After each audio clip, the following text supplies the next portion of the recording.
Thanks for joining us. All right, local film critic Dale Pollack is back in the house with us. Good morning. Good morning, Meredith. Good to see you. All right, so we need to talk about movies. We have quite the selection today. But first, let's talk Rhythm Section, featuring a very famous actress. Blake Lively, who we got to know from Gossip Girl. I think she did like 5 or 6 seasons on that.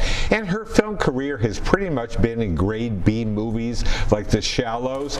Well, what a surprise in this film. She is a terrific character who starts out as a junkie whose parents and family members were killed in an airplane bombing, and then she gets pulled in by a number of different people to begin to hunt for the killers, and she transforms herself. And if you would have told me that Blake Lively was capable of a performance on this level, I would have scoffed. But she delivers in this film.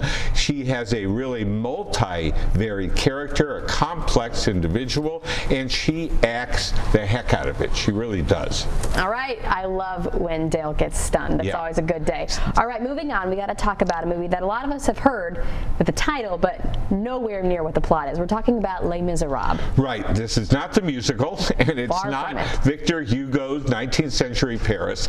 This is the story of a cop who transfers from the provinces into one of the toughest sections of Paris, and he finds out that his partners are not the cleanest cops on the block.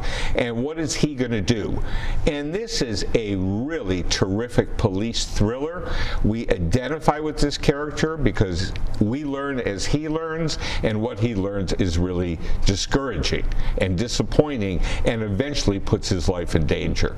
So this film just really kind of blew me away. I haven't seen a cop drama that was this effective in a long time, and you just buy into these characters and you go along for the ride, and it's a wild one. Something that I saw recently at one of the award shows was the next one we're going to talk about, Parasite, and the talk about the 1-inch wall that can really break down barriers between us and film communities around the world. That's it. This movie, which is South Korean, the leading South Korean director, Jun Bong-ho, directed it. He did Snowpiercer. He also did a great Korean horror film called The Host.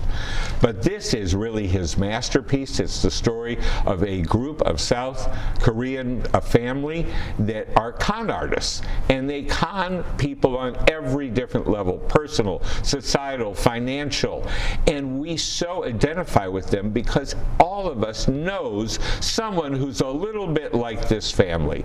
And that's why this film has been an enormous international hit. It has grossed over $100 million. That's never happened to a Korean film before, and it's gotten a major critical reception in the United States. It is nominated for 6 Academy Awards, not just Best Foreign Film, but Best Director, Best Screenplay, Best Art Direction, Best Sound. This is a superlative movie from a director at the top of his game.